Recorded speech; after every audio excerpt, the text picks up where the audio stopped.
Good evening, everybody, and welcome to an evening of Bird Tales. We thank you for registering and taking the time out of your night to be here for a little bit of avian entertainment. My name is Julie Filiberti, and I'm a current board member with the Friends of Missisquoi National Wildlife Refuge. And we are the ones hosting this here for you this evening. We've been doing Bird Tales for, I think this is our ninth year. So our Friends organization is very proud to support the wonderful refuge in a variety of ways. And one of the ways is bringing attention to the refuge through presentations like this. And sometimes we do fun things, sometimes we do educational pieces, sometimes we do in-person events, but this one is just a little bit of entertainment for people.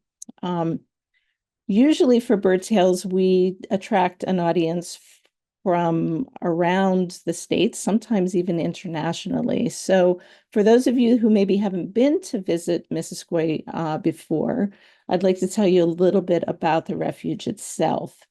So the main parcel of the refuge is located in the northwest corner of Vermont in the town of Swanton. It was established over 80 years ago now in 1943 to provide a protected resting and feeding area for migrating waterfowl. And it encompasses over 6,500 acres of land and water. In 2013, it was designated a Ramsar wetland of international importance, and it's also an Audubon important bird area. The majority of the refuge is composed of wetlands and floodplain forest, where the Missisquoi River empties into Lake Champlain. This floodplain forest is the most intact floodplain forest in the entire state of Vermont. The refuge also contains the largest bog in the Northeast, the 900-acre Maquam Bog.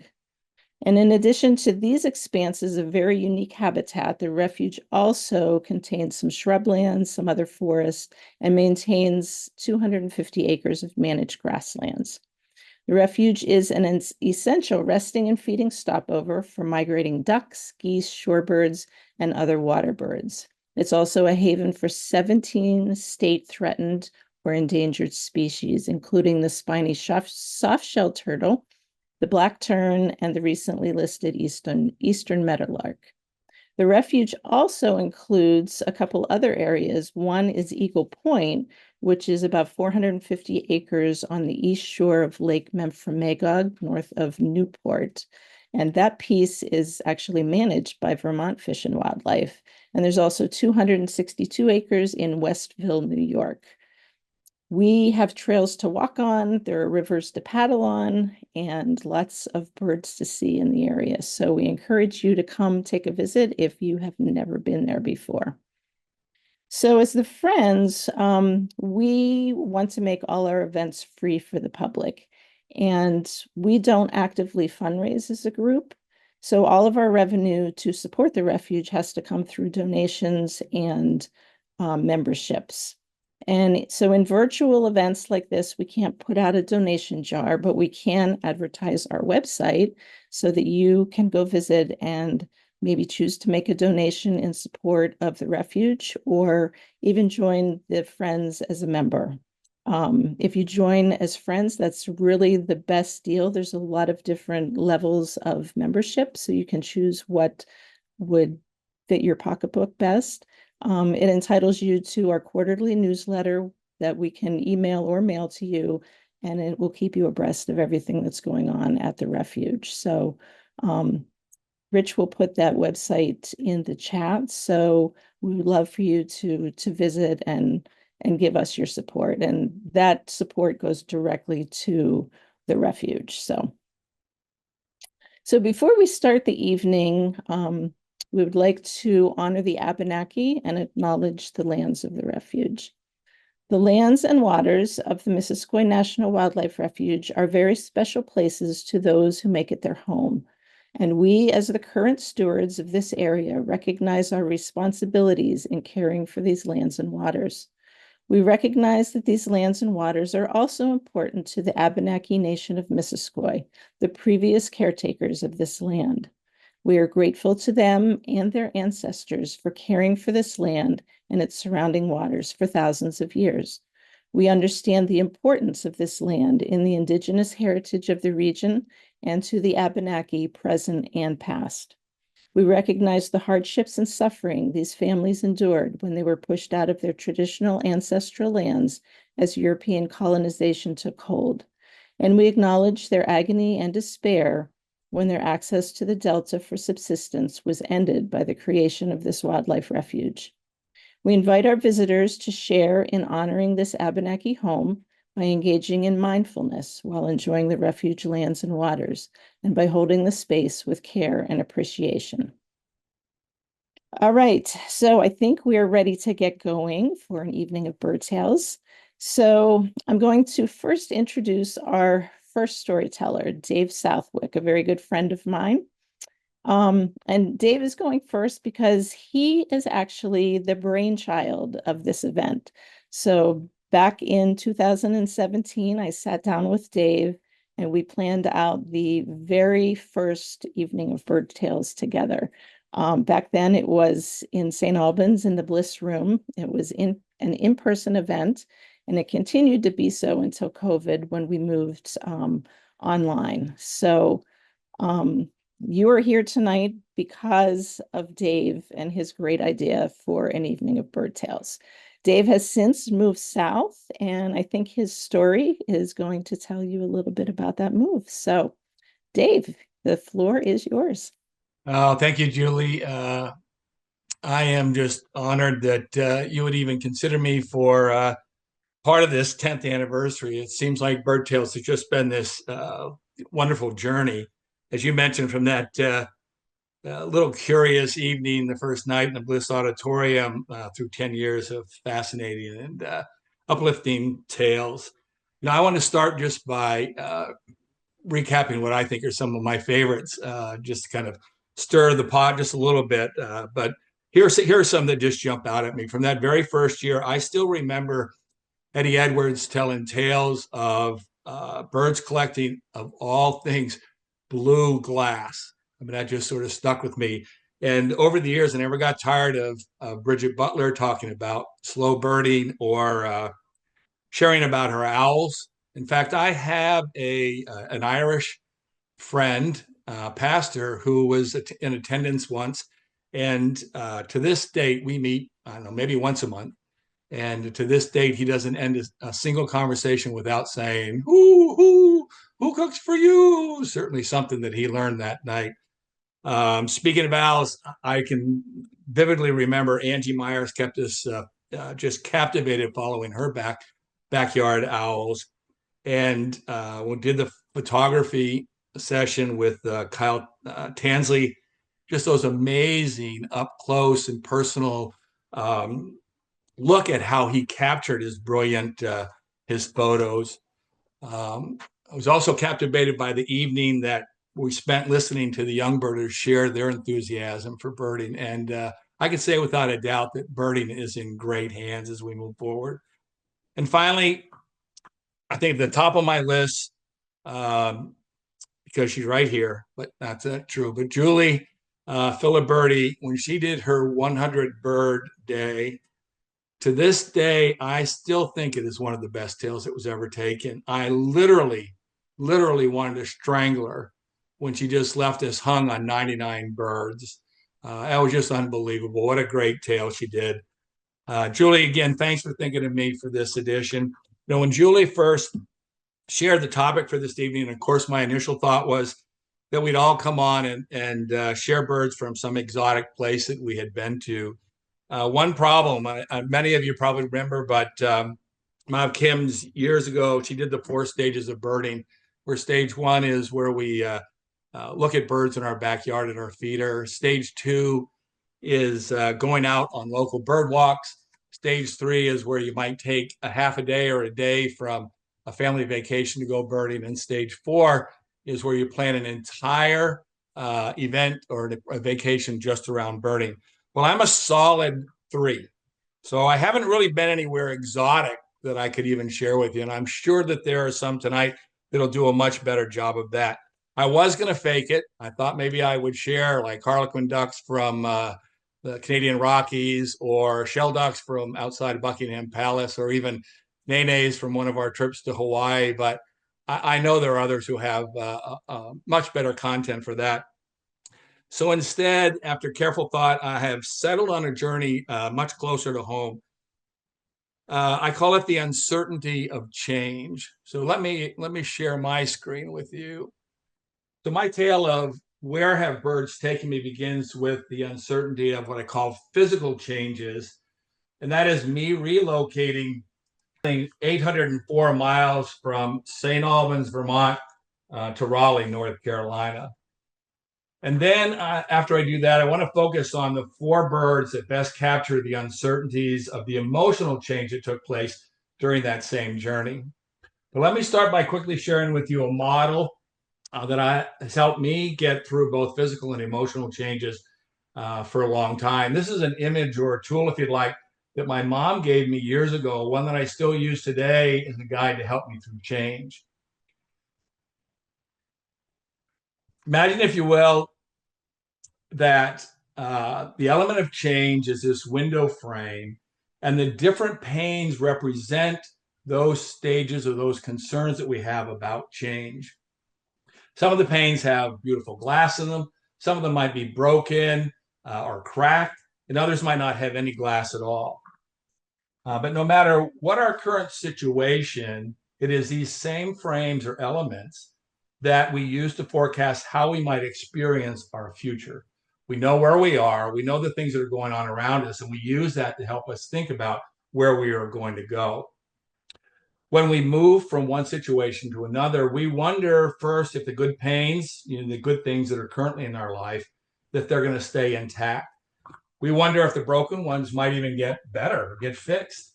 And if we're honest with ourselves, we pray that the missing ones might magically get filled with perfect glass. And at the same time, we fear that just the opposite might be true. Good pains become broken, broken pains get worse, and missing pains stay missing. Certainly the uncertainty of change. At the highest level, when Sue and I decided to pack up and move to North Carolina after nearly 30 years in Vermont, we had to get ready for all kinds of change. So just to give you an example, these are the major pains and what they look like for us. Family. In Vermont, we live anywhere from 13 to 18 hours away from our children. We wanted to know if moving closer to the kids and the grandchildren was really going to work out. We left a beautiful house and home in Vermont, and we were just wondering whether we would find a suitable replacement when we got to North Carolina in what turned out to be the craziest of housing markets. I'm sure all of us think about this when we move from one place to another. Are we going to be able to make friends? Are we going to miss the ones that we've left behind? Church, for us, it was important to find a church family. We were concerned about whether we would do that and be able to fit in. Weather, it was tough to imagine, but could we actually exchange 9 months of winter and 3 months of bad sledding for 9 months of great weather and 3 months of high humidity? I'm going to answer this one right off because when people ask me about this, I have the same thing that I say over and over again. I do not have to shovel humidity, and I appreciate that. And then, of course, our evening is talking about birding. So the question was whether I would be able to match the wonderful birding experience and family that I had in Vermont. Since this is a tale about birds, let's start with what I call the major window panes associated with the uncertainty of a physical change in a birding venue. In my case, I'm moving from Vermont, and I'm now birding in North Carolina. So on the Vermont side, what I'm going to do is I'm going to put these up and I'm going to grade them at the same time. So on the Vermont side, I have weather, and well, that's just Vermont. The second thing that I would want to know is, was I going to be able to find walks? Of course, in Vermont, and certainly at the Wildlife Refuge, we had monthly walks on different trails, and also occasional other walks throughout the month that made it work. So I give this a gold star in Vermont. Talks or education. We were filled with educational classes and courses. And certainly for 10 years, we had bird tales. So this is definitely a gold star. Bird variety. During my birding experience in Vermont, I was able to identify 200 different bird species, which was a great number for me. And then the next window pane is guides. We had the absolute best guides in Vermont. I just, I think fondly of them. They are great friends. Everyone who ever took me on any walk, I am just thrilled to call you all my friends and to have been out there with you. So certainly a star there. And then habitat. The Missisquoi Wildlife Refuge, as Julie has already said, is a wonderful facility, and we're just fortunate to be there as well as the rest of the state. So I'm going to give that one a trophy. But as you can see, uh, Vermont panes all have beautiful glass except for weather, which is slightly cracked. I'd say that most of them are in really good shape. Now, if we go to North Carolina, is it going to live up to those standards? This is this talk about if you move from one space to the next, you're going to take these same experiences that you had and you're going to move them into this new space. So weather, I can sum it up in one thing. I get to bird in shorts. So I'm pretty excited about the fact that we've got great weather down here. The walks in Wake County, where I live alone, we have 4 to 5 walks a month. Each week we can go to a different park, and there is an Audubon guide, and we have a lot of different trails that we can actually go out. So it's another good gold star. In talks, this one's a tough one for me to grade because I'm part of the education outreach committee for Wake County Audubon, and I'm asked to do talks around, and I think we do a good job. But I still have to give us a B plus because we haven't quite got to the point where we have bird tails of the South. That's something we're working on, I hope. Bird variety, in the first 3 years that I'm here, I've got 189 different birds in North Carolina, and that number keeps growing. The guides, again, guides are just great people. I've been blessed to meet really, really good people here. They're experienced birders, lots of knowledge, patient with all of us, and many are becoming really wonderful friends. I just have to say that birders are just darn nice people no matter where you go.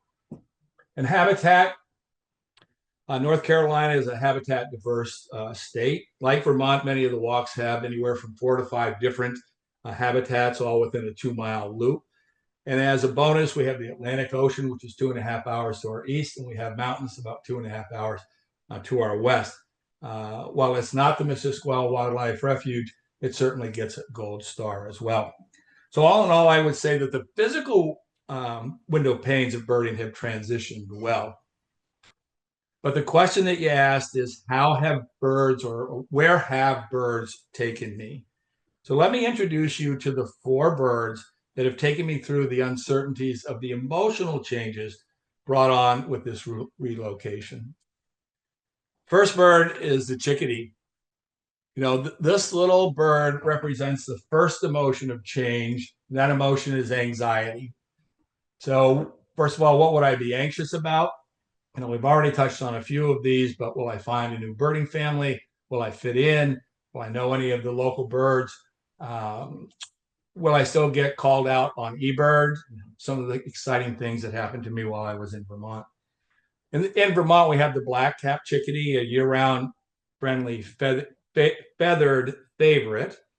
So you have to ask yourself, how is this cutie associated with anxiety? Well, let me introduce you to the Carolina chickadee. Same general size, color patterns, song, behavior, anxious. Yeah, you bet. When I first got here, I got to think, how am I ever going to be able to tell these two apart?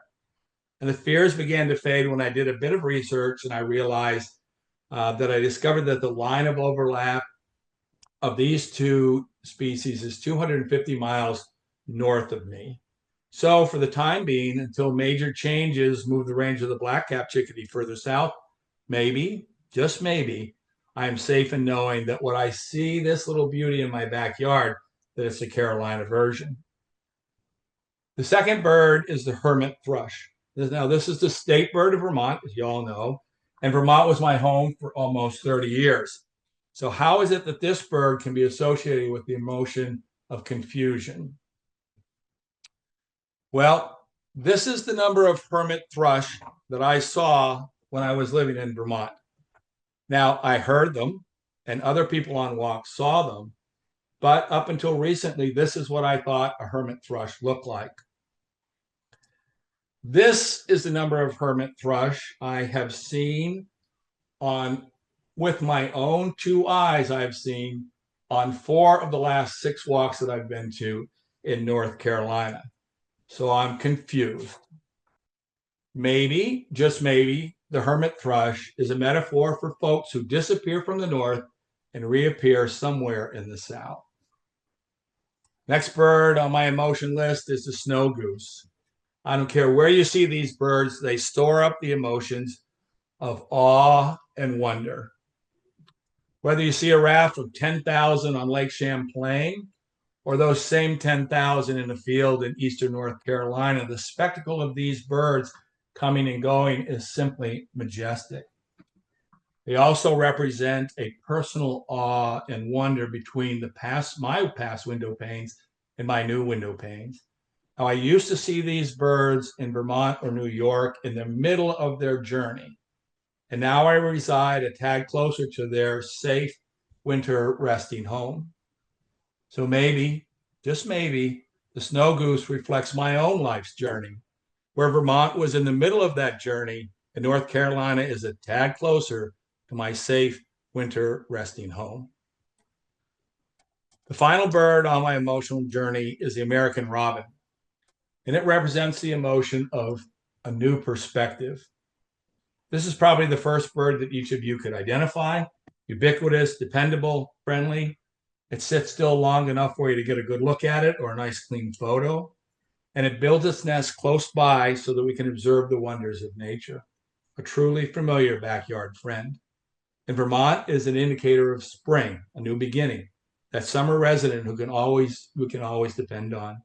But even in Vermont, it represents a new perspective. In Vermont, we're now seeing robins stick around longer, and some even staying around as year-round residents. Here's your Vermont bird. In North Carolina, I have a robin in my backyard as well. My new perspective is that I have a robin in my backyard year-round. The catch? Now, for half the year, the bird in my backyard is a North Carolina resident, and the other half of the year it is a Vermont resident coming to visit. My robin goes further south for the winter and is replaced by your robin coming down from the cold and the snow.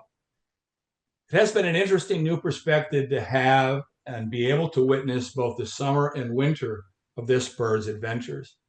Maybe, just maybe, the American robin is just like you old friends, leaving the harsh winters up north, migrating south to spend time with the Southwicks, hanging out in the warm backyard of our North Carolina home. So that leaves me with just one last question. People ask me over and over again how I tell the difference between the Vermont bird on the left and the North Carolina bird on the right. Well, I tell them it's by their accent. You ask the robin on the left, how are you doing? It'll answer, good, and you? If you say the same to the North Carolina bird, it's going to say, fine, y'all. To wrap up my time, I guess if you ask me, where have birds taken me? Even though I have traveled 804 miles from St. Albans to Raleigh, I'd have to answer with complete certainty that maybe, just maybe, birds still take me to my happy place. Thanks, y'all. Wonderful story, Dave. Very good. I was chuckling. So for those people that don't know, that person sleeping in Dave's backyard happened to be my husband. So okay, thank you so much. Let's move on to our next presenter. Her name is Emily Filiberti, and yes, the name is familiar because Emily happens to be my daughter. Emily's undergrad and graduate work and her internships have taken her to many places in North America. And Emily's story is going to connect some of those places together. So the floor is yours, Em. Go ahead. Okay, yeah, so I'm Emily, as my mom introduced me. And when she first came to me and asked me if I would like to present with the theme of Where Have Birds Taken You?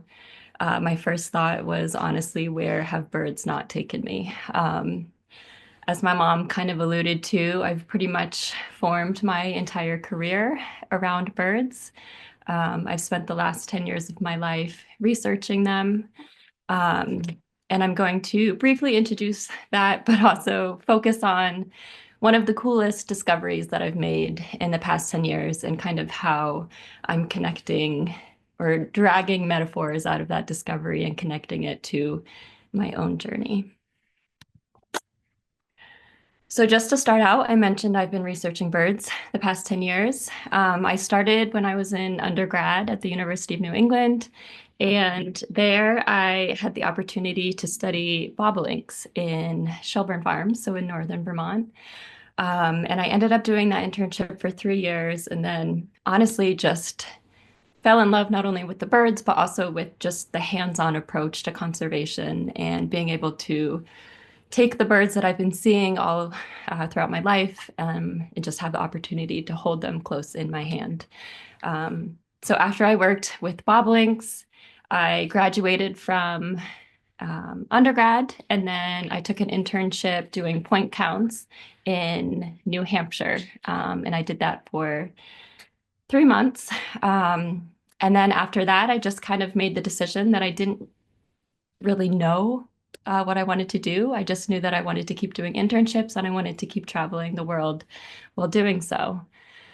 And so that's when I ended up in Jamaica. I ended up doing an internship with the Smithsonian Migratory Bird Center, where I traveled down to White House, Jamaica, where this star is in the bottom map.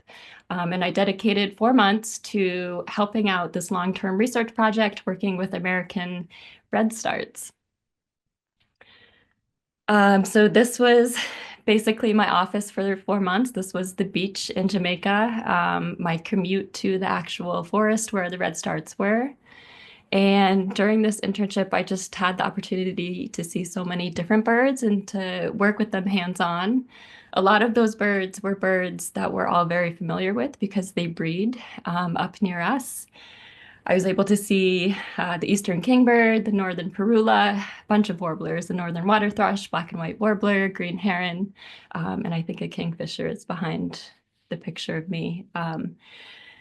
But yeah, just being able to see the birds that I was so familiar with seeing on the breeding grounds, watching them during their overwintering stint of their life and watching their different behaviors, it was just honestly a really awesome opportunity.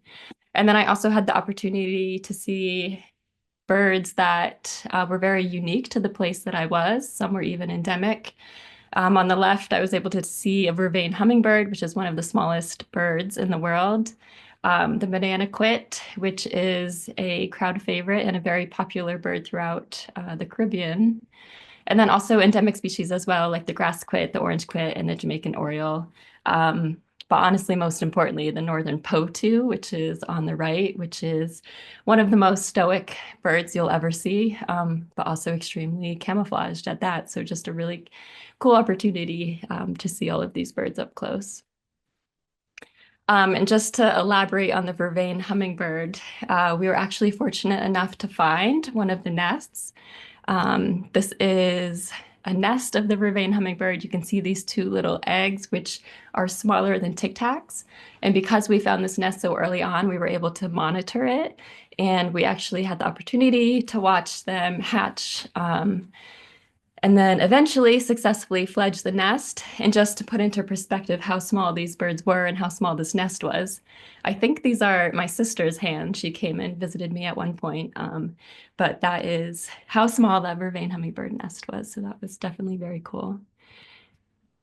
But the whole focus of this internship was to work with this bird right here, which was or is the American redstart, as I'm sure a lot of us are familiar with. It's a crowd favorite up here in New England, just their very bright plumage and their abundance throughout the Northeast. But my job was to basically just walk around the Jamaican mangrove, which was infested with crocodiles, and track all of these individual American redstarts. So each of these redstarts had unique bands on their legs. And so every morning I would just wake up, I would find a red start, I would identify who it was, and then I would spend my day tracking the movements, which you can see on the right, just literally drawing maps of where this bird went. And this was my supervisor, my boss at the time. His name is Bryant. And he was a postdoc student working with American redstarts. And in addition to following these birds around, we also were attaching nano tags on these birds, which on this top diagram, you can see this is just a tool that we use in bird research, where we attach these tools to small birds, these tags to small birds, like the American redstart, and these tags emit a frequency. And once those birds fly around, any of these MODIS stations, the MODIS Wildlife Tracking Network, in this map down here, each yellow point represents a station that is able to pick up the signal that the bird is emitting. So essentially, as the bird is migrating back up north, Bryant was really interested in seeing if any of the stations were able to pick up these birds. And on the right is just a picture of a MODIS station that he actually put up in Jamaica just to monitor the population there. So yeah, this was 4 months of my life, and I just got very close with the work that I was doing, but also just really close with the redstarts because I had this unique opportunity to see them during the non-breeding ground, which is not something that a lot of people get to see. But I also have memories of just feeling kind of lost while I was there. Like I was doing this really amazing thing and I was working with birds and I was pretty sure this is what I wanted to be doing. I was really into research and I really was trying to make a career out of it. But it was also just pretty defeating watching my peers around me get jobs and have stable incomes and kind of start to settle down and find themselves out. And so I definitely was in this mental space where I was doubting myself, but also just kind of worried about what was to come and kind of being uncomfortable with not knowing what was next for me. But eventually I left Jamaica, and no matter how doubtful I was feeling, I kept doing what I loved doing. And so I ended up doing going back to the bobolinks and spending time with them again. I also helped out on other projects around Vermont. I helped out with the North Branch saw-whet banding effort. And then I also helped out with VCE's Bicknell's thrush research. And I ended up going to Panama for another 4-month internship where I was working with lance-tailed manakins on this isolated island. And these are pretty cool birds. These are cooperative breeders. And you might have seen this species on any nature documentary that shows dancing birds, because these are a species that the males team up and they dance in front of the females in order to hopefully secure a mate. So that was a really cool experience as well. And then at that point, I was pretty sure I was on the right path. And I wanted to settle down just a little bit. And so I decided to go to grad school. And I had this really cool opportunity to go to the University of Maine and work on a master's project with the golden-winged warbler. They are very infrequent visitors to Vermont. So if anyone isn't familiar with this bird, they breed in the Appalachian Mountains and also in the Great Lakes region, but they're also suffering pretty stark population decline.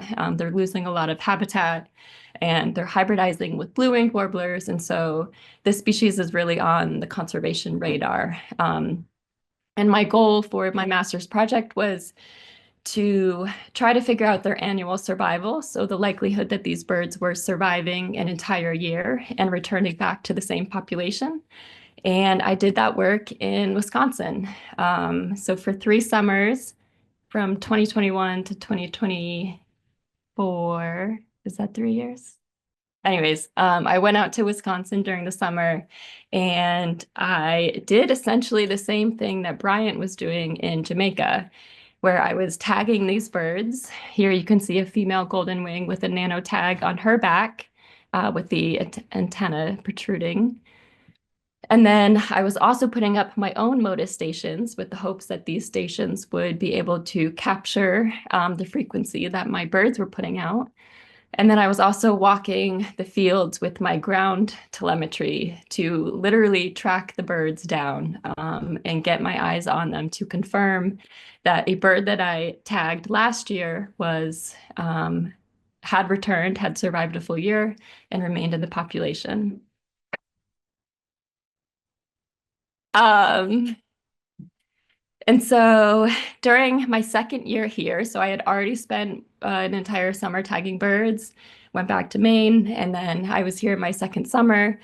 I was doing my golden wing field work, but then I also was pretty interested in what my MODIS station was picking up. So this was, again, the tower that I put up near my field sites in Wisconsin.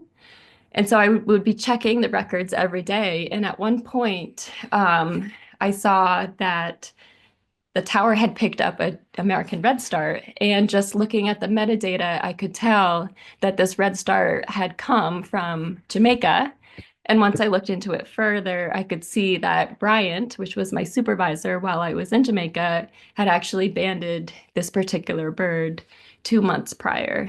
And so right away, I was very ecstatic. And I actually called Bryant and I was like, I'm pretty sure my station just picked up one of your migratory birds.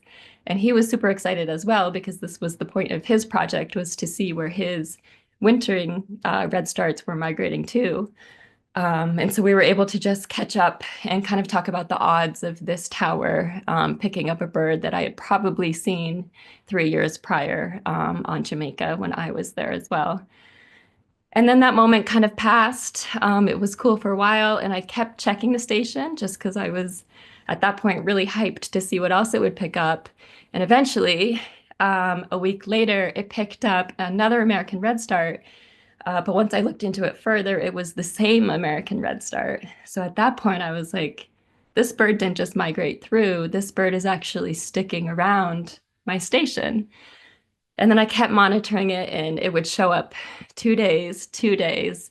And at this point, I was like, I need to call Bryant, because I'm pretty sure this American red star, where we knew the exact coordinates of where it was overwintering, I'm pretty sure it was breeding right near my MODIS station. Um, and this is just, yeah, we were able to detect this bird 5 times. So at that point, Bryant was like, you need to go out and you need to get eyes on this bird. If you're able to use your ground telemetry to track down this bird and confirm that it's nesting, this would be kind of a very rare opportunity for science. Before the MODIS network, it was very rare for us to know the exact coordinates, especially for a bird this small, of where one was overwintering and where one was breeding, just because the odds of ever finding that bird again was very rare. So I did end up going out with my technician at the time, and we just kind of drove the roads with our ground telemetry unit until finally we picked up a signal. We confirmed that it was the American red start, and then using our telemetry abilities, we were able to track that red star right down to her nest. And this is a picture of the female red star that we took sitting on her nest, which was kind of just like, it was just a very surreal moment, because once I told Bryant that we had found her nest, he actually confirmed that this bird was at least 4 years old. And so the likelihood of me actually seeing this female red star in Jamaica when I was there was incredibly high.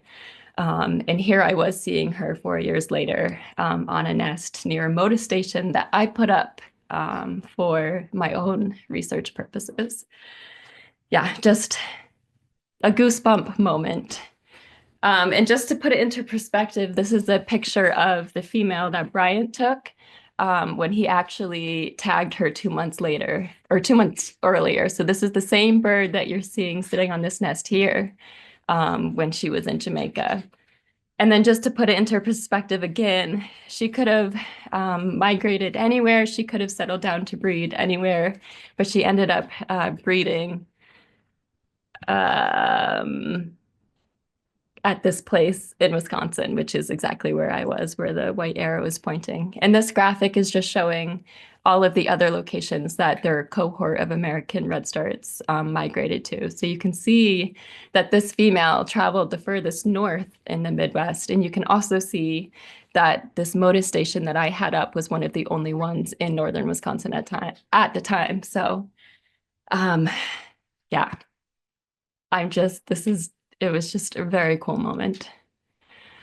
And again, it just kind of put a lot of things into perspective for me as a scientist. It was kind of this unique opportunity where I knew that I was doing work for a species, the golden wing warbler, and I knew I had dedicated the past 10 years to working with an entire taxa, which is birds. But I also had this opportunity to see this on an individual level, on an individual bird level, um, how much I was helping the species, or kind of how much our conservation efforts could help not only the taxa, not only the species, but also the individuals as well. And it also just kind of grounded me a little bit, because I just kept thinking about where I was at mentally when I was in Jamaica, in terms of not really knowing what I was going to do, not really knowing where I was going to go next. And then kind of seeing this bird again when I was in Wisconsin, where I was again struggling with these thoughts of, am I doing the right thing? Am I making the right moves? Seeing the red start and being like, yeah, you've been there before, but you've also worked through these mental blocks, and you've also done a lot of really cool things in between, and you're still pushing forward. So that was really cool. And then I ended up graduating. I kept working with birds. Here I am volunteering with an American woodcock project. I was also working with mallards and black ducks. And then after I graduated, I continued on and did a rusty blackbird project in Western Maine. And so I was still continuing on this bird trajectory. And I guess the whole point of this, and just to kind of wrap it up, is I never really know where I'm going, but I think that's okay. I don't think I'm supposed to know where I'm going to end up, as long as I keep moving. And I'm kind of at this place right now, post-graduation, where I have a really good job, but it's not necessarily working with birds. And I really do want to end up in the bird sphere. And I think regardless of what happens, I'm going to keep following the birds. And the female American redstart that I found was kind of a testament to the birds are going to keep following me as well. And I would be remiss if I didn't end it just by saying there really is this enormous need to protect science, not only for the birds and the species that are just trying really hard to adapt in a world that's so human dominated, but also protect science for the people who are dedicating most of their lives to help these species and to help uncover the truths that will eventually, I don't know, outline or kind of give us the pathway to help conserving these species. And that's all I have. Thank you, Em. Great story. It always is, and it always amazes me every time that I hear it. And I've heard it a lot of times, but it's just an incredible story to find the same bird in two different places of the world like that. So thank you for sharing. Of course. All right, our next storyteller is John Peckham. So he is going to he's been in the birding circles for years. His name is definitely out there, and he's going to share his relationship as to where birds have taken him. So John, the floor is now yours. Thank you very much. Nice job, everyone that came before me. Thanks for sharing. John Peckham is definitely out there. So I started birding when I was a kid growing up in Vermont, and I lived kind of out in the middle of nowhere with nobody really to hang out with except my siblings, which was kind of fun. But we had bird feeders and we had a lot of places to explore. So I just kind of got into watching birds. And basically, I dragged this old field guide around with me forever. I still have it. It's it's so destroyed that I had to duct tape it to keep it together, but I love it. Um, and that was basically how I got into it. I would just dream of finding like a bald eagle or something like that. Like, nothing that was ever going to really happen, but I could hope, right? So one day, I think I was in middle school, I had to write a report on the peregrine falcon. Again, another bird I never dreamed of ever seeing in Vermont. And that's my spark bird. And I think this is sort of where it clinched it for me. I thought, wow, this bird is so amazing. It can do all these really wonderful things and kind of like, 200 miles an hour stoop dive and all this cool, stuff that you just don't really see the cardinals and chickadees at your feeders doing. So that's how it started. And that's, I think, the only known photo of me without a beard. But eventually I just kind of carried this love of birding on with me as I went. And it was sort of an off and on thing, until I finally got to college and I realized that people actually did this for fun. So I started hanging out with other birders and I would go see some pretty neat stuff. I went to school in Washington State, which was completely different from Vermont. So birding in the rainforest, just all kinds of different new and exciting birds that I never, again, thought that I'd ever encounter. Eventually, I wound up taking a course about avian and forest ecology in college, and that was super exciting. We took some trips. We went to Eastern Oregon and saw some really other awesome birds like golden eagles and just the most fascinating things to hang out with these ornithologists and really start absorbing some of what this was all about. But I never dreamed that I would be as into it as I am now. And I never thought that like I could even tangentially do this for work. While I was in school, I also got into photography. I did a lot of black and white shooting. I took a class where I had to learn darkroom skills like printing and developing. And so that's kind of how that started. So these threads for me started sort of intertwining a little bit. This could actually be the first photo I ever took of a bird. It's right there. And then I started taking lots of pictures of birds, okay, because someone was just generous enough to give me a camera that they didn't want. And I just started falling face first and trying to figure out how to do it. It was a lot of fun. I got a lot of help. I got a lot of help from people like Matthew and Kyle who knew how to take photos and how to do it really well. And I just kind of stuck with it until that camera kind of fell apart. And then I got another camera. And I think this is about when Dave mentioned the stage 4 of birding. This I got into this a little later on than some people did, but I eventually started taking trips to see birds. One of them was that stellar sea eagle that showed up in Maine. And the first year it was here, I couldn't go because every weekend the weather was terrible and it just wasn't lining up and wasn't lining up until finally I decided if it ever comes back, I'm going to drop everything and go. And that's exactly what I did. It was one of the most exciting things I think I've done, as far as birding trips go. I drove straight to Maine and I got there. There was like 300 people on this bridge. And I thought, I've found it. I'm in the right spot. And I got out of the car. As by some miracle, I found a place to park. And the first person I could find that would talk to me told me that the bird had just been there, but someone got too close with the camera and scared it off. As my luck would have it, somebody else knew where it went. So I wound up going and seeing the bird twice. I got a lot of terrible pictures of it. This is the best I could do. And then I continued to chase birds. Obviously, I think everyone's aware of that. Sam knows about this bird. This is the taiga bean goose that showed up in New York. A friend of mine and I went down to see it, and mainly we just watched it sleep quite a lot. It was kind of exciting, though. It was a pretty special bird to see. Eventually, it woke up and poked its head out every now and then for like less than half a minute, but it was still super exciting to finally get to this point where here I am just going on these fun trips and seeing all these really interesting birds. It's kind of exciting. But a lot of things happen in the middle. Sometimes really fun birds show up in Vermont. I think people might have seen this bird or are aware of this bird. This is the Bullock's oriole that I think is still hanging out at a mealworm feeder in Brattleboro with some of the nicest people you could ever possibly meet. I went down to see it finally after waiting a week or two just to see what it was all about. I'm not really big on going to people's houses to chase birds. I always feel a little awkward, but the guy was so nice.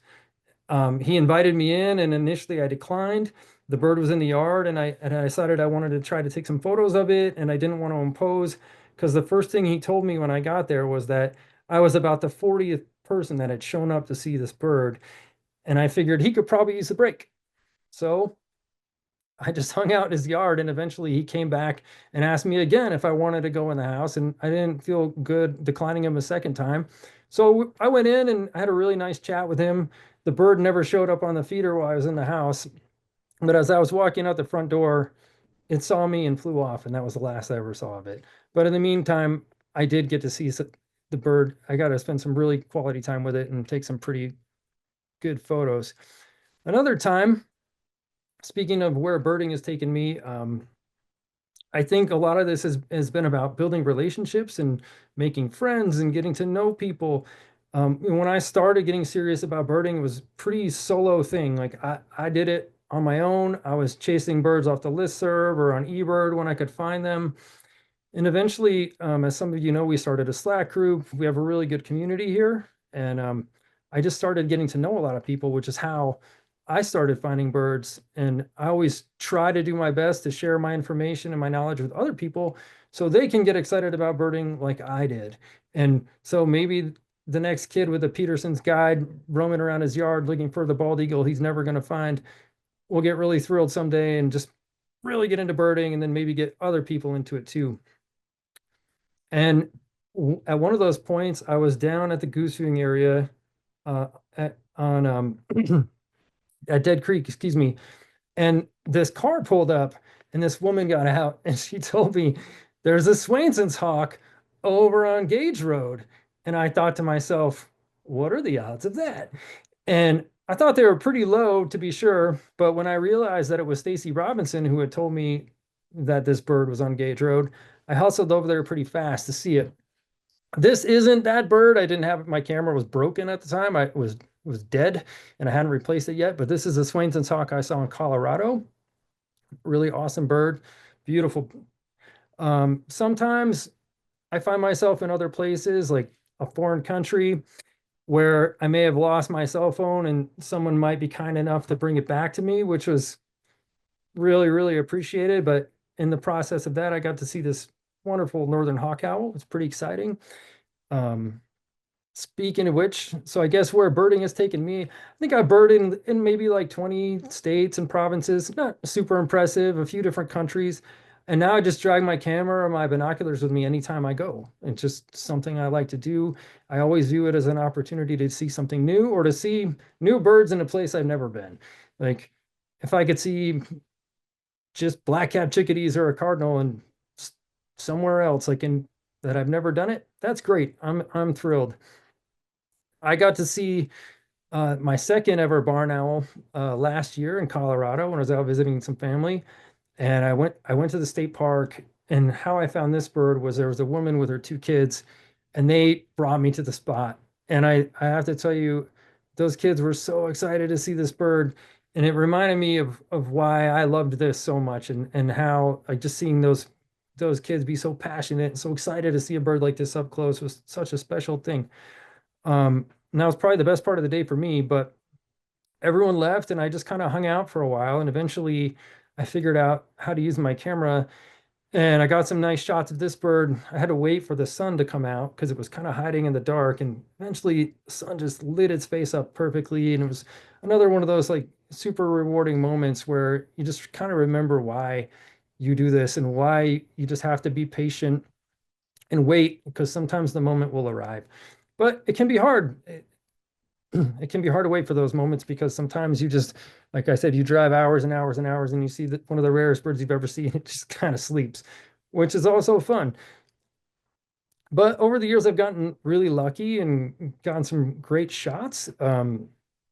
Just right place, right time.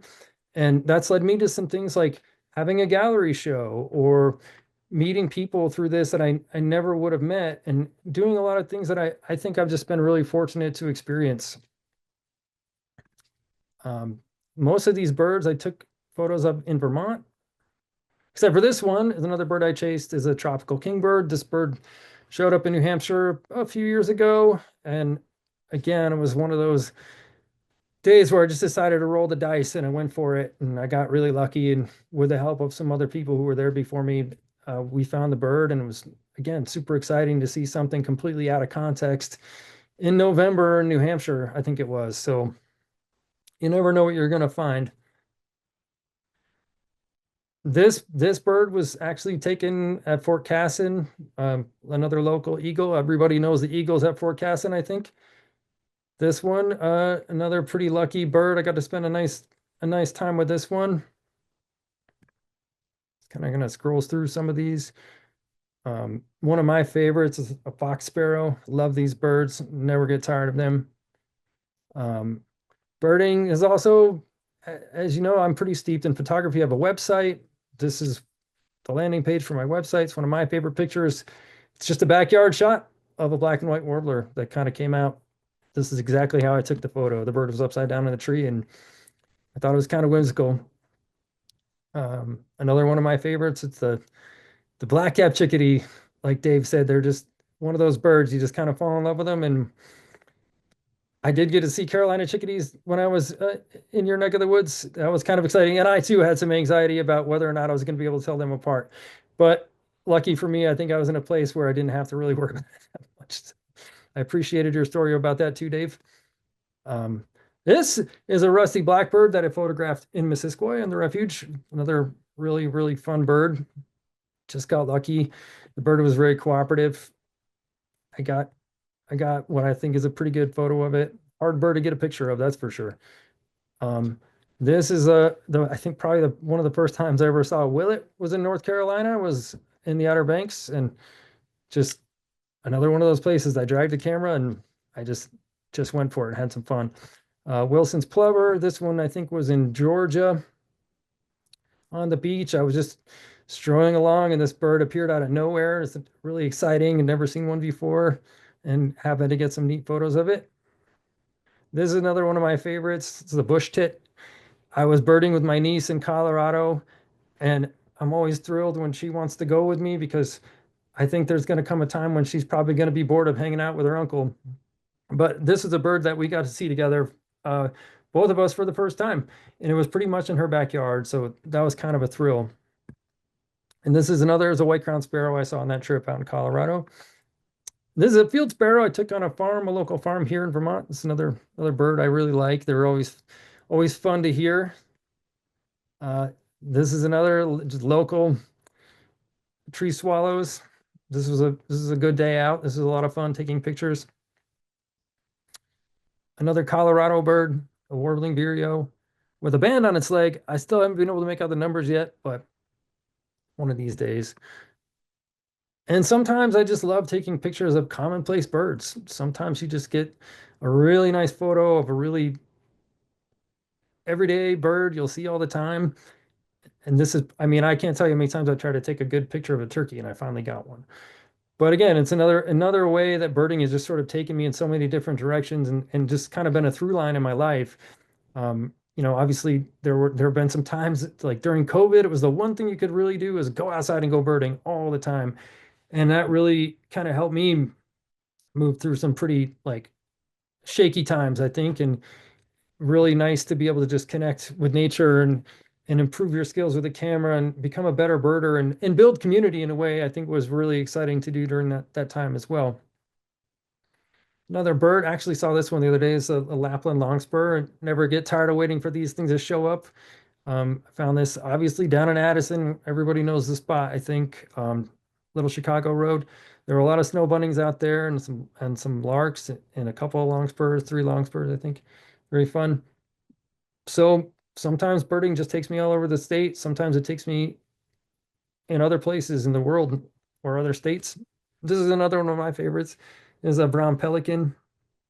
This bird was just hanging out as I was getting off the boat from Cumberland Island, and I was like the last person off the boat, kind of deliberately, because I just took a bunch of pictures of this thing just doing whatever it's doing. But it was kind of a fun one. Other times I just get distracted and I see things like butterflies or insects. Maybe there's not a ton of birds around, but there's always something to take photos of. And I think that's another thing that birding has done for me, is just kind of help me to slow down and really appreciate my surroundings even more than I already did. I did, I went to grad school as well. For conservation biology. I've done a lot of work in the field.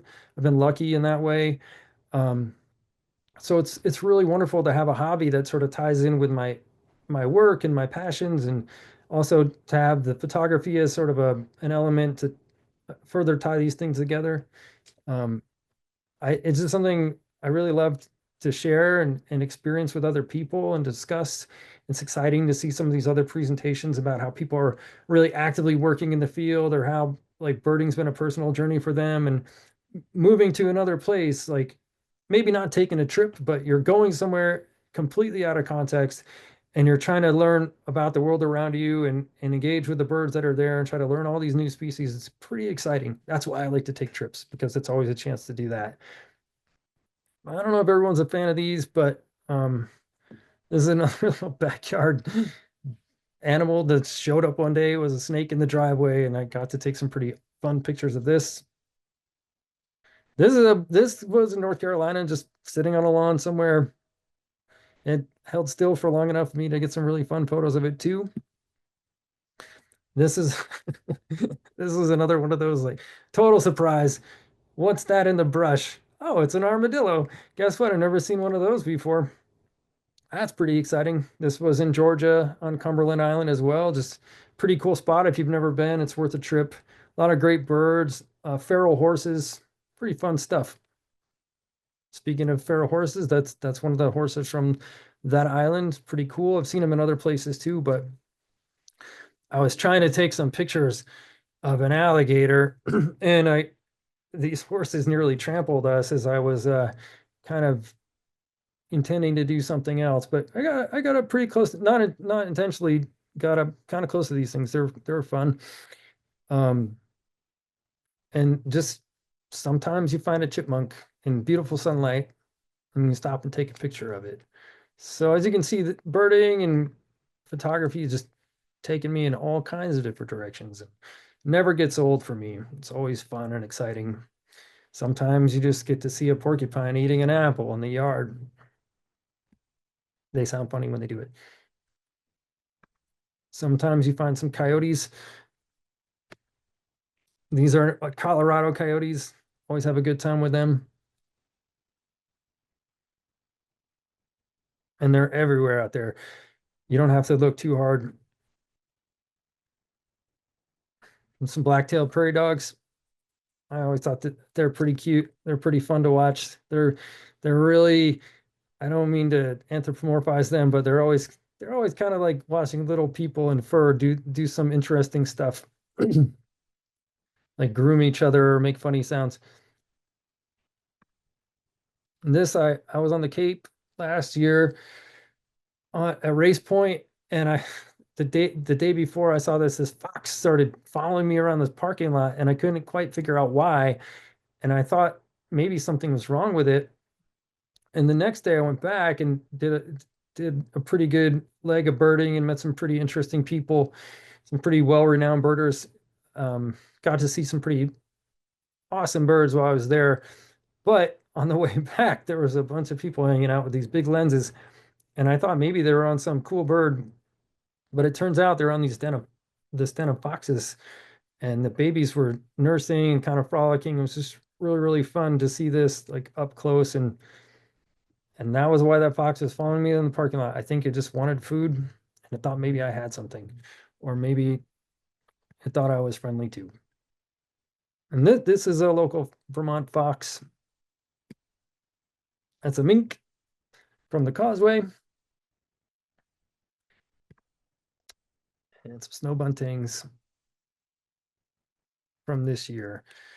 So I'm kind of winding down, I think, but birding has been such an important part of my life, and it's been just an exciting way for me to just get outside and get some exercise, get some air, meet some people, make some friends, just to learn.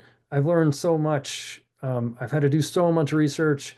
Every time you find a rare bird, you got to do a bit of a write-up, and it's really helped me to sort of expand my experiences and my knowledge, and just really it's challenging and it's fun. And I really hope that other people are getting a lot out of it too. I hope that, maybe sometimes when I put up a photo or put up a report, it makes people excited to go birding, and they want to find some cool things and share them with other people as well.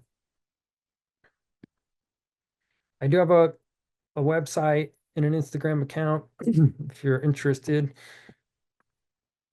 And I thank you very much for your time and for hanging out. And if you have any questions, feel free to reach out. Thank you, John. Absolutely beautiful pictures. So good for you for always having your camera with you. That's where I get into trouble. Sometimes I just don't have it with me. So beautiful. Thank you for sharing. Thank you so much. All right. Sure.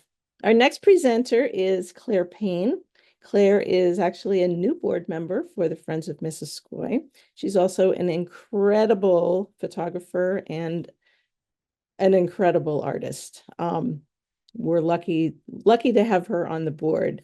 And I believe Claire is going to share a little bit of her trip to the Gaspé Peninsula in Canada. So go ahead, Claire. Okay. So I told myself I was going to have fun with this, but I am a little nervous. Mine's going to be more read than off the cuff, just because. Okay, so before I begin, I should qualify. I don't speak French, and I am not a birder, so I apologize in advance if I make any mistakes on this. For me, trying to figure out what I wanted to do, where birds take me, I had to narrow it down to a trip. And I guess what I wanted to share with you guys was I wanted to go to the Gaspé Peninsula and find out what it was about. And I planned this trip. And the sources I used to plan this particular trip were I looked on eBird, I looked for current and seasonal activity and pick my target species and where I wanted to go to get them. And then I use Google Maps and various online resources for lodging options, driving directions, hiking locations, and trail maps. And we decided to make this a partial, like a hybrid camping trip. So we started out by lodging in local hotels, and then we ended up camping 5 days on this trip, and then we went back into bed and breakfast and other resources. So wherever the birds take me, a journey through travel and nature photography, Gaspé, Quebec. So this is the trip goes from Vermont to Île-et-Verte, to Percé, to Rimouski, to Tadoussac in 10 days. Okay, day 1 and 2, the trip north. So the first part of the day, we came up, drove past Quebec City along the St. Lawrence Seaway to Côte d'Île-Verte, Quebec. It took us 6 hours. When we were there, we had some targets. I'm not going to name them all. Let's see if I can get rid of this. There's Park Gros Coupona, Observation de Beluga, there's Trois Pistoles, and Grère l'Evêque. So those were some of the goals. And here are some of the photos from this region. Excuse me. So we stopped at Trois Pistoles. It's a city on in the Basque region, located on the south shore of the St. Lawrence River, just off the shore of Île-Basque, an island used by the Basque whalers in the 16th century. And the island is a National Historic Site of Canada, is now a migratory bird sanctuary. And then we drove further along, and we found a little rest area. It was called Kapchak, it's a city. It's a convenient roadside park with food and facilities and a scenic boardwalk. And if you're feeling adventurous, you can step off the boardwalk and make your way onto the shores of the St. Lawrence Seaway.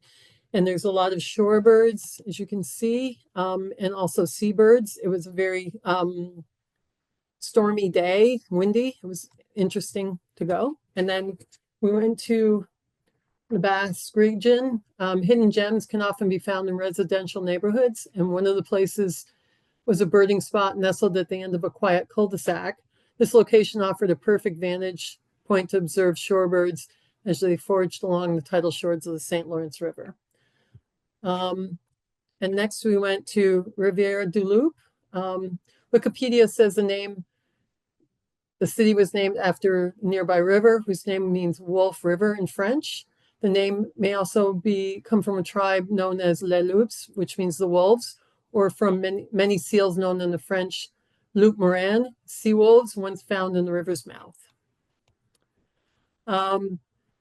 The snow geese are year-long residents up there. I talked to a park ranger and he said they're around all year, and it's beautiful to see them in the summer flowers on the riverbank. And there's also plenty of little warblers to be seen. It was just a beautiful walk along the St. Lawrence. And then we went to a park called Gros Coupon Sector. It's adjacent to the port of Gros Coupon. It's managed by Environment Canada's Wildlife Service. The area holds significant ancestral importance and is recognized as one of Quebec's premier bird watching destination. This park also has a couple of interesting trails. There's a Sylvain Trail. It's like 4 kilometers. It showcases marshlands ecosystems that provide habitat for thousands of aquatic birds. And the mountain trail, which is closer to 5 kilometers. Winding through a typical mixed northern forest, this trail leads to a summit with designated viewports offering panoramic vistas to the neighboring islands of the St. Lawrence River. And if you're lucky from the viewpoint, you may also have the opportunity to observe belugas in the distance.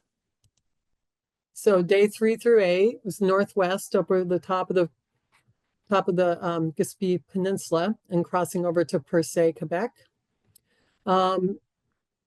Things to do in this region. Percé is just incredible. There's a wharf which you can just see all kinds of marine life from.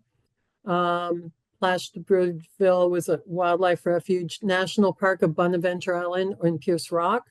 Ferrolian National Forest, Gaspésie National Park, and Mount Jacques Cartier were all the goals for this area.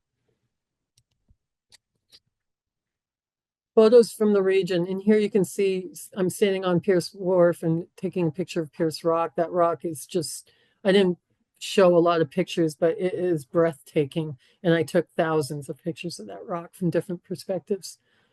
Percé is a charming coastal city on Quebec's Gaspé Peninsula. It's renowned for its breathtaking landscapes and rich wildlife.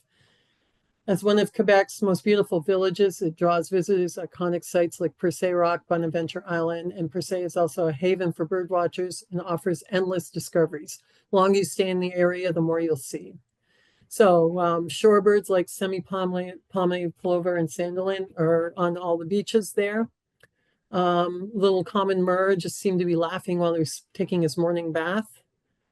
The harlequin ducks would come in the morning in little rafts, and they would just hang out in the morning sun. They're just striking birds. Black guillemot, this is I believe it's a sub-adult, and it was just a friendly little guy waddling along the shore, dipping in the water. He was very much fun to watch. And then La Roche-Percé, there's tidal flats, and there were bald eagles hunting, and it's an opportunity to take some pictures. And then I went to Ferrolian National Park. It's located on the Gaspé Peninsula. The park spans 94 square miles along the southern shoreline of the St. Lawrence River. The park features diverse ecosystems that include forests, salt marshes, sand dunes, cliffs, ocean coastlines, and support a rich variety of wildlife. Coastal species include seabirds, seals, whales, while the inland habitat shelters, mammals such as black bears, foxes, moose, and lynx. The park is also a haven for bird watchers with bald eagles, peregrine falcons, great horned owls, among other notable predator species. Ferrillion also holds a cultural significance featuring Fort Peninsula, a World War II fortification built by the Royal Canadian Navy, which remains open for exploration. Okay, so there was a pair of Wimbrel hustling around. They started on the beach and then they ran into the grasslands. They were just stunning to watch. There were quite a few Merlins on the island, easy to photograph. And then small birds. This is a savanna sparrow. As you're walking along the cliffs, you constantly hear the gray seals as they fight for turf. They fight over the best spots as the tide goes out. And they just make a lot of noise and they're a lot of fun to watch. Again, the Harlequin ducks were in the tidal waters, just hanging out, warming up in the sun. And then I watched a raft of black scoters just do their thing. And then the next trip was Bonaventure Island. You can take a ferry over, and it's just three kilometers off from Per Se. It's a protected gem within the Bonaventure Island Per Se Rock National Park, managed by CPAC. It hosts North America's largest migratory bird refuge. While home to over 11 species, it's best known for its dense colony of northern gannets, which gather by the thousands each summer. Beyond its wildlife, the island preserves a rich history, as you can see by the buildings that reflect the last traces of the past islander's life. And some photos. This is the northern gannet colony. And as you can see, you can get quite close. There's basically just a rope stopping you from crossing over. They do have people that are will keep an eye on you. You don't get to cross the rope, but so the northern gannet colony is always a great opportunity to take pictures. And they're striking birds, as you can see. The blue and the yellow is just gorgeous. Now, we took this trip in August, and at some point when these birds first hatch, they have fuzzy little babies that are adorable, but don't go in August because that's what we saw when we were there. Just waiting to grow up and get pretty again, just a little goofy looking. The bald eagle, we figured out that this eagle was there because there was a dead seal on the beach and he was eating on it. But I thought this picture is striking to me because of how well the eagle actually blends into the rocks. Again, small birds on the island. There's a black and white warbler all over the place, a common yellowthroat. And there are shorebirds along the shore, along the beaches. It's a ruddy turnstone.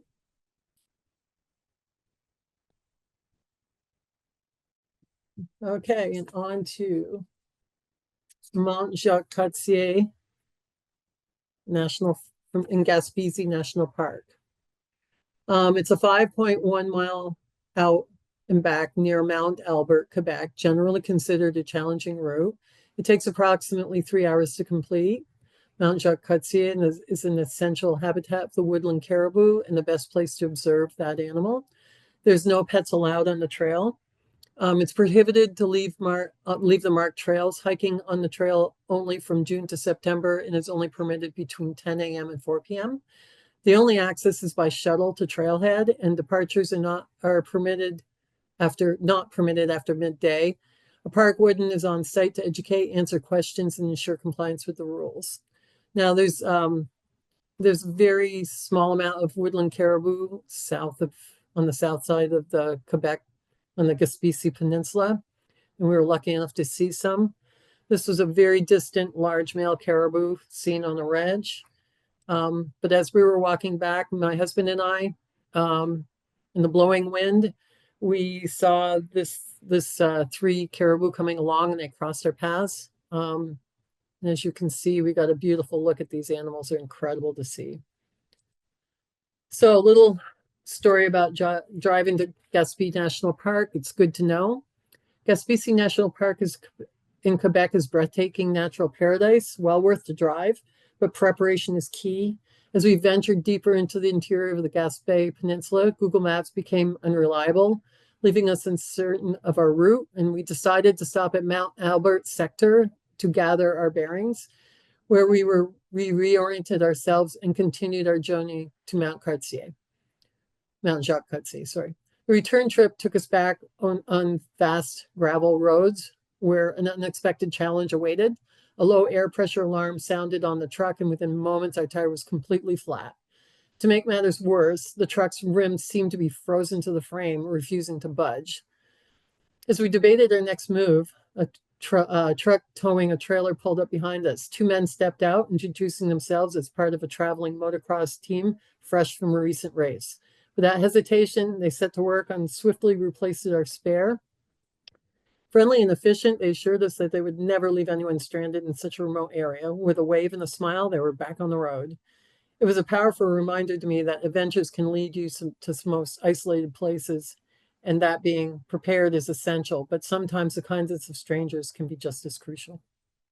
In this photo, you can see the rock in my hand and the tire. Oops, can I go back? That's the hole in the tire, and that's the rock that went through the tire. And this is the Mount Albert sector that we basically lost our ability to track our maps on the way to, and then we ended up having to go back up to Jacques Cartier. So day 9 went from Persay to Rimouski. So our original plan was to drive south and see some new things and cross over.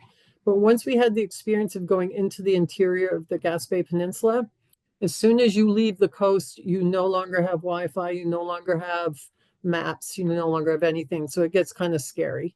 So after the truck incident, we decided to retrace our steps and go back the way that we came. So it took us 5 hours, and we spent more time doing a tourist thing than birding on the stop. So we visited a couple of places, Pointe-à-Pierre and Rimouski, Quebec. And photos from this area. So Pointe-à-Pierre, it's a historical and cultural enthusiast will enjoy. Pointe-à-Pierre, home to Canada's second tallest lighthouse and a wealth of maritime heritage. Whether you seek nature or a touch of history, Rimouski is a great place to visit. There are 3 key attractions in the area. The Empress of Ireland Museum. It tells the story of Quebec's Titanic, Canada's worst maritime disaster. On a Dango submarine, a former Canadian naval submarine, and Pointe-à-Pierre Lighthouse, a historic beacon overlooking the St. Lawrence River. All 3 attractions are open from June to mid-October, with the museum offering limited off-season hours. We stayed while we were in Rimouski in a quaint little bed and breakfast on the outskirts of the city, but visited the heart of Rimouski. And it's situated along the St. Lawrence, and it has the energy of a vibrant city and the tranquility of natural landscapes. It has the most to die for boardwalk on the front of that city. It's got to be at least 5 miles long with tidal marshes on just the other side of it. And the sunsets were breathtaking. Okay, so day 10. It's a 2-hour trip to Tadoussac, Quebec, which was not part of the original plan, but someone had told me about it, that it was a must-see. So I researched it, and some of the goals were to do black bear observation, watch whales, maybe a zodiac tour. And there was a nature place called Dunes La Haute, Côte du Nord, Quebec. I was hoping to check that out. We didn't get it all done, we got a lot of it done. So the ferry ride. The ferry itself was just exciting because River de Loup Saint Simon ferry service operates across the St. Lawrence River in Quebec and connecting the Basse St. Laurent to Charlevoix regions, providing a crucial link for both tourists and locals. The ferry covers 17 miles, an average crossing of 65 minutes. The crossing offers spectacular views of the St. Lawrence Basin, and you may see marine wildlife, including whales, on your journey. It operates seasonally from April to January and is designated as an essential service by the government of Quebec. So, Tadoussac, things to do, things to see. So this peninsula is where I took pictures from, and it is absolutely breathtaking. Okay, so black bear observation. Domaine des Hours Lenore. I'm sorry, I screwed it up. Lenore. Black bear watching is an increasingly popular activity, offering safe and natural way to observe these impressive animals. After a brief Briefing on the rules, a guide leads the daily outings, sharing insights on black bear behavior. And the experience begins with a 10-minute bus ride in the forest, followed by a short hike into a sheltered observation post. From about 40 meters away, visitors quietly watch bears arrive, drawn to a site historically used to reintroduce orphan bears into the wild. So we walked through the woods and we walked into our place where we were going to sit and watch the bears. And at the very end of this walk, the camera turns over and you can see the distance where the bears come. And you can see where having a big lens comes in handy. This is where the bears are seen from. And they're worth waiting for. So we saw the same bear. This big black male bear came out of the woods. And quite a ham, beautiful animal. And we were sat for about 40 minutes and watched him. And next, point the Ile Trail in Tadoussac, Quebec. The trail begins at Marine Mammal Interpretation Center, leading to a short flight of stairs into the woods before opening up to a rocky bank overlooking the bay. The scenic peninsula where Charlevoix meets the Saguenay Fjord is teeming with marine wildlife and one of Canada's top whale watching sports. The Saguenay River's unique blend of saltwater and freshwater supports a thriving krill population, making the Tadoussac area an ideal habitat for fin, minke, blue, and beluga whales. These are, I believe they're minke whales, and I had the treat of seeing beluga whales. They're just stunning. This is a young whale swimming with its parents. And just a note of interest, this was just exciting for me. My pictures were used in Bailey's at Direct, which is a online magazine published by a group for research and education on marine mammals, which is big in Canada. And on the trail, there also were lots of birds. And this is the cedar waxwings had fledged and Mama was still bringing food. And that's it. Au revoir. Goodbye until we meet again. So 10 days in Gaspé, Quebec. I went from Vermont to Côte-Île-Levert, to Percé, to Rimouski, to Tadoussac, and back to Vermont. And that was my trip. Thank you. Thank you for sharing. That is still on my bucket list of a place to go. So hopefully you gave me a little bit of an encouragement to get there. All right, our last presenter tonight is Sam Darmstadt.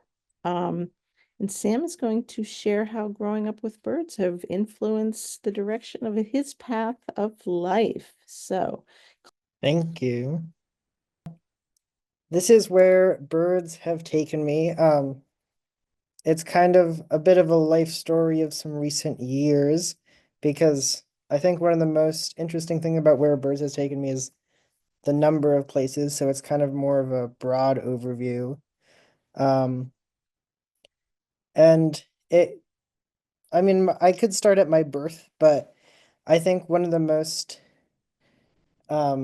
influential points was during the pandemic. I had grown up in a birding household, and I think as a teenager, maybe I was not quite as into what my parents were into, as maybe other people can relate to, having been teenagers. But during the pandemic, I had just had plans to go on various adventures. I was in college. I was eager to explore the world. I had plans to go to Alaska on a backpacking trip and course with the National Outdoor Leadership School that got canceled. And my backup plan was hiking the Long Trail here in Vermont, which was, I think, a pretty good move in terms of pandemic friendly activities for the summer while I'm home from school. And this kind of like added some fuel to my adventurous fire. I was, it was during COVID, lots of people were spending a lot of time outside. I was wanting to explore. I was, throughout the fall after I did this hike, I was continuing to do lots of hiking and exploring and spending time outside. And into the winter, I did lots of skiing and winter hiking. And I just had this very intense fire for adventure. So I was pretty primed for this fateful night where I was at home over winter break, and my dad was kind of moaning about how, oh, like I got invited to go owling for a CBC and I'm not sure if I should go. It's -6 degrees out. We'd meet up at 2 a.m. And I was in my kind of, this mindset that I described. And I said, if you go, I'll go with you. So we ended up doing that. We stood on the sides of some roads in rural East Montpelier and listened for owls, and we were successful. We heard some owls. And at the end of the night, my dad's friend and now my friend too, Richard Littauer, asked me, Sam, what's your eBird username so I can share the owling checklist with you? And I said, I don't have one. And he said, well, go home and make one and then let me know what it is. And this is that fateful eBird checklist from that night. And then after that, it just kind of took off from there. That was kind of my spark bird, and not that it was a specific bird, but more of that experience.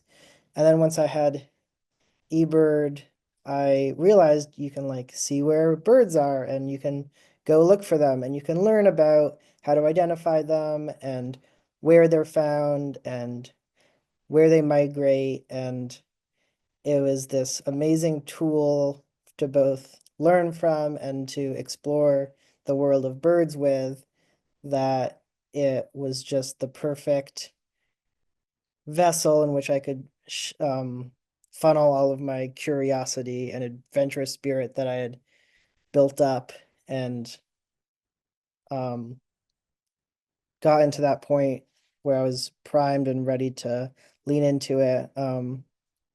As I was going through photos to kind of illustrate this journey, this is one that came up. This was one of the first extremely rare birds I chased in like my first spring of birding. As you can see, this was at the end of 2020, and at the start of 2021, I decided I'm going to bird every day and I'm going to try and see 400 bird species. And I think at the time I didn't realize that that might be kind of tricky, especially if I was staying in one place. Luckily, I had travel plans, which made it easier. But the way I came up with that number was I was just like, well, it's like one per day rounded up to the nearest, whole hundred. But this is this first European golden plover to ever show up in Massachusetts. And I went and saw it while I was going to school in the Boston area. And it was just the beginning. I did have the great resources of being in a birding family, so I got to do fun things right off the bat with other people that knew more about birds and could tell me about that. So this was a birding road trip that I did with family in the Midwest. So these are some of the places that birding has taken me.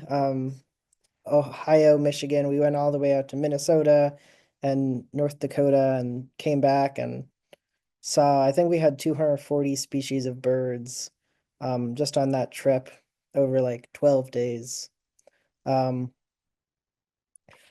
After I had hiked the long trail, my friend and I that I hiked it with had made plans to continue doing some long distance backpacking. So that summer, I luckily, had some plans to help me maybe reach this somewhat arbitrary goal of seeing 400 species in the year.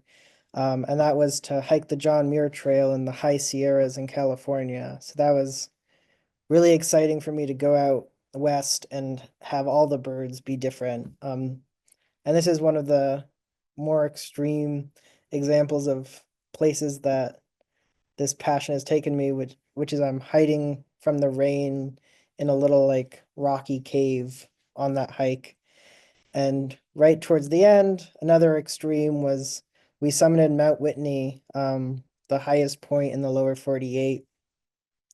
And there's a picture of a gray-crowned rosy finch that I took with my cell phone that was just hopping around at people's feet eating granola bar crumbs.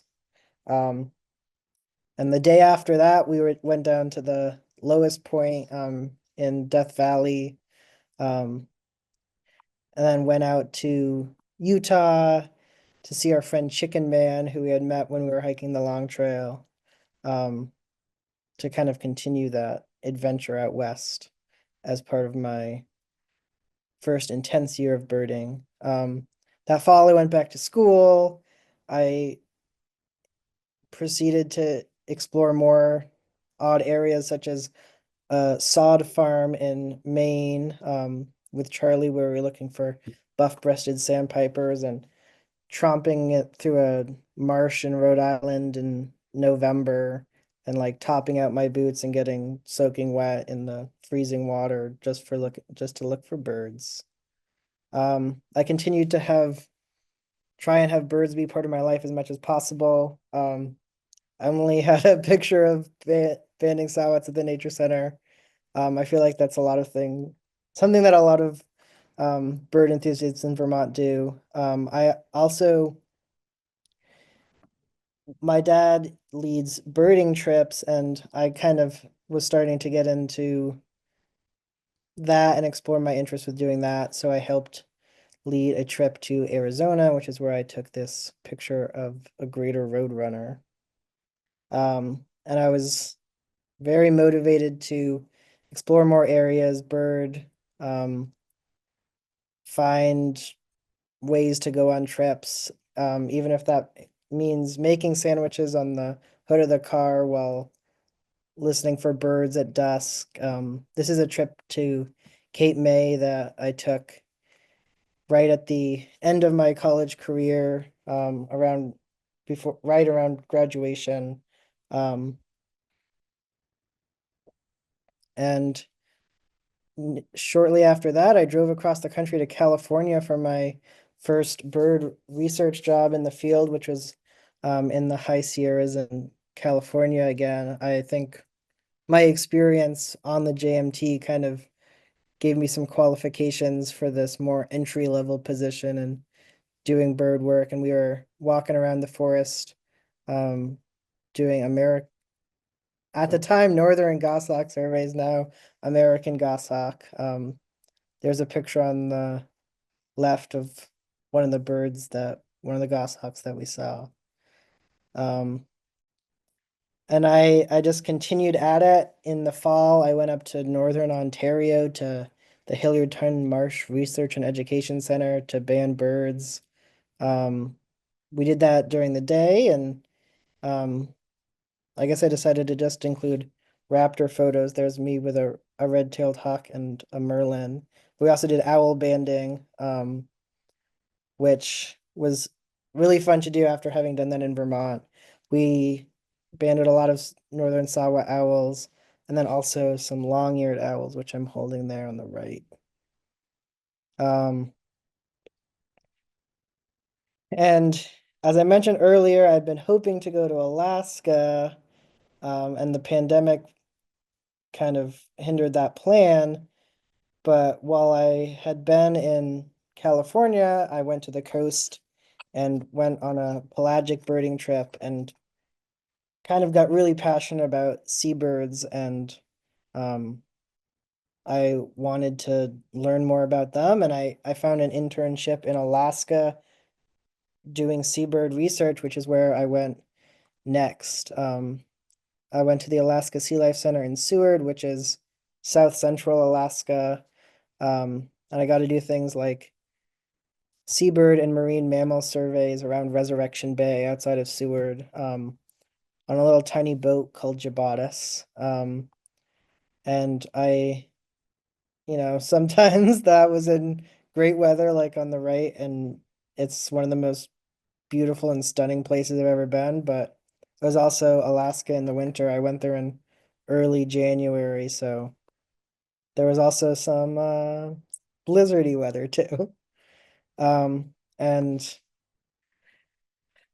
it was a pretty great introduction to the state. I got to enjoy the birds, the wildlife, the scenery, just kind of the wild spirit that is what had been drawing me there for a long time. Got to see some amazing northern lights. On the right, we're celebrating seeing Stellar's eiders off the Homer Spit in the winter, which is really exciting and one of the special birds that's hard to see outside of Alaska. And working at the Sea Life Center, I got to have more cool experiences and gain more experience working with birds and wildlife. On the left, I'm doing a cloacal swab on a common murre, which I don't think is something I ever thought about on that night that I decided to go owling for the Christmas bird count in East Montpelier. And then I'm on the right, I'm getting to hold the tentacle of a giant Pacific octopus that was at the Sea Life Center. I put some videos, hopefully they were. This was after I left the Sea Life Center, it was the start of my island hopping portion of my bird adventures. That was the plane ride to Middleton Island, which is in the Gulf of Alaska. And I went there for a summer to do more hands-on seabird research on the nesting grounds. I went elbow to shoulder deep in burrows, trying to find rhinoceros auklet nests. I got very muddy. The birds weren't always kind to me. This is when I had blood drawn by a glaucous wing gull chick that I held too close to my face and it bit my lip. But the birds were absolutely adorable. I gained so many skills. It's a beautiful island. The left is a tufted puffin chick. The right is an adult black-legged kittiwake. I have a lot of photos with baby birds. Those are glaucous wing gull chicks on the left before they get to the age where they inflict injuries upon you. And on the right is a rhinoceros auklet chick, which was the species that I was mostly in charge of studying. And in the middle there, you can see me going to weigh a rhinoceros auklet chick in a sour cream container as part of my job, which is pretty fantastic. And I don't have photos of this because it was at night, but one of the most crazy things we did there was we would hide in the salmonberry thickets, which is the vegetation in the picture on the center. And there's these paths that are carved out in them where the adult rhinoceros auklets come in and they land. They're called runways, and they have in their beak, they're holding fish for their chicks. And we have hand nets, and we would spring out of the bushes and put the nets over them, and then collect the fish that they're bringing back to see what is out there. There's more baby bird pictures on the left, a tufted puffin, on the right, a baby common murre. This was a photo from in between jobs. I went out to the continental shelf off of Massachusetts, which is like 100 miles out. This is actually my second time going on that boat trip, and another example of extreme places that I've gone to see birds, and increasingly at this point, looking at seabirds. And shortly after that, the one island in the year was not enough for me. I went to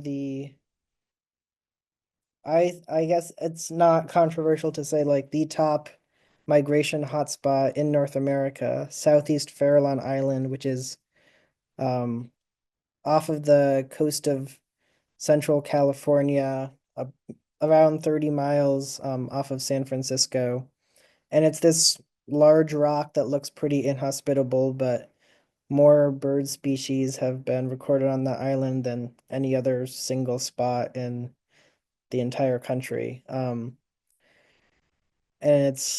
I don't have a ton of pictures of the birds that are on there, but you can see just like on the wires on the lighthouse on the right, there's birds hanging out because they are out at sea and they find the island and go there for refuge. And birds that people have mentioned throughout the evening have all shown up there, which I feel like is a good example of kind of how it's sort of a grab bag. Like pretty much anything can show up there. We had bobolinks, we had a golden winged warbler, we had warbling vireos, we had whimbrels. Pretty much anything can show up on that rock. And we were there to monitor it all. So we were looking at birds, but also bats, whales, great white sharks. We would see those from the island too.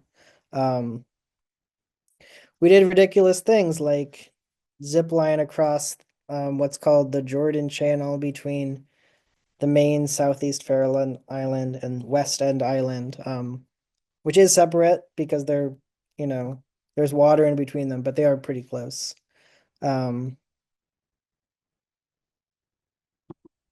This is the island at dusk with the brown pelicans that roost on the island flying around. It's a pretty remarkable place.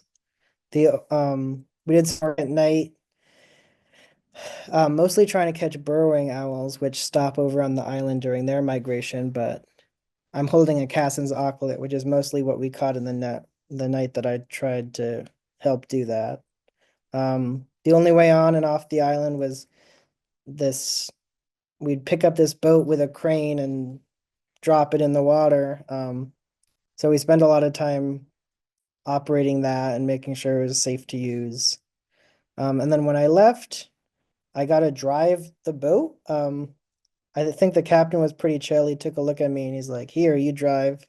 So one of the crazy places that birds have taken me is piloting a boat underneath the Golden Gate Bridge at night on my way back from the Farallon Islands.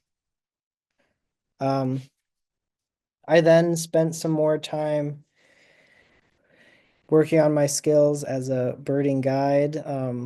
With my dad, I went to Argentina. There I am with a Magellanic penguin, and on the right, I'm looking for seabirds in the Beagle Channel while waiting for dinner.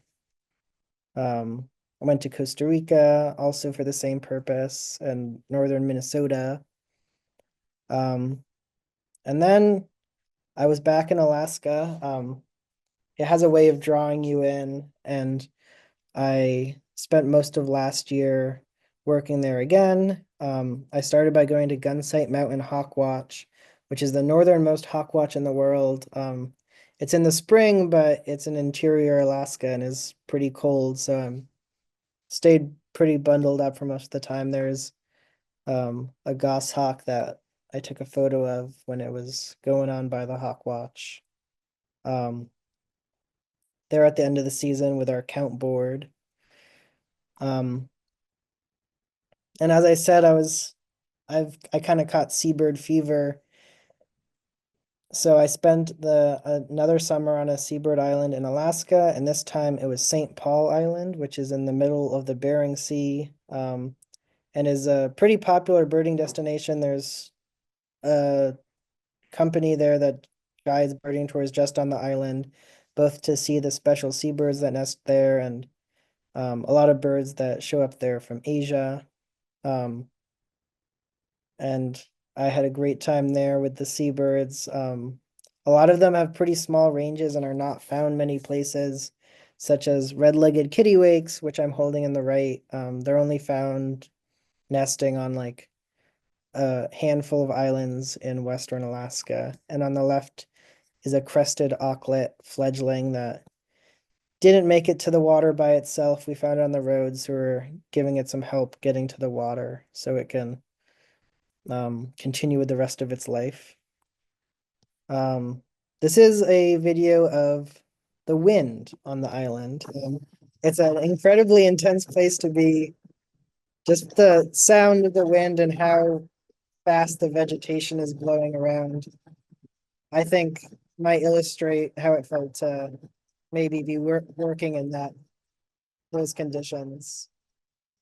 And you could also see earlier in the video that I think a red-faced cormorant flew by and a horned puffin flew by. A lot of the work we did there was, could be considered pretty intense. We climbed up ladders all along the cliffs to pluck chicks from the nests and measure them as they grew so we can look at their growth rates. And we spent a lot of time just sitting on the edge of the cliff looking at seabird nests and hoping that they would stand up so we could see if they had an egg or more eggs or if they had a chick yet. And I really enjoyed spending time also before and after the island back in Homer, Alaska with coworkers. This was on the left we were celebrating finding an Aleutian tern, which is another special Alaskan seabird that their population has declined 90% over the past few decades. So it's a pretty rare sight, and we were really stoked about that.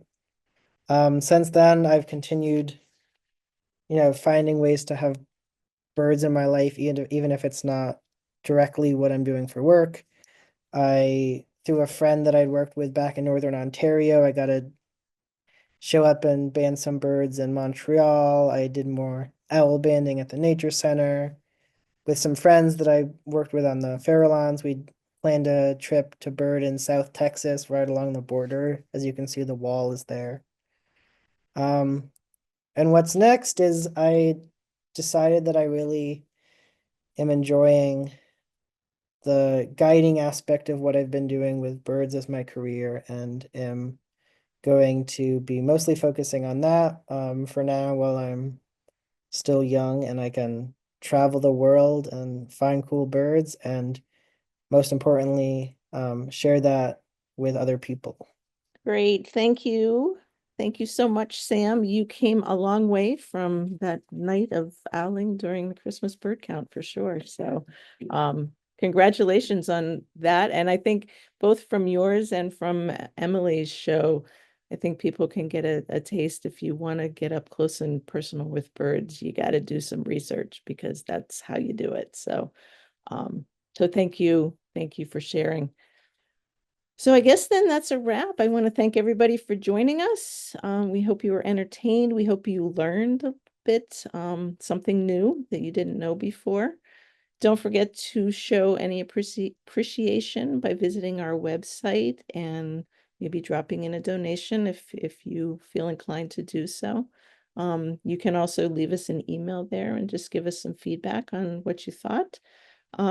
We just really appreciate everybody being here for the night. Many big thanks to all 5 of our presenters for telling some great stories about where birds have taken you.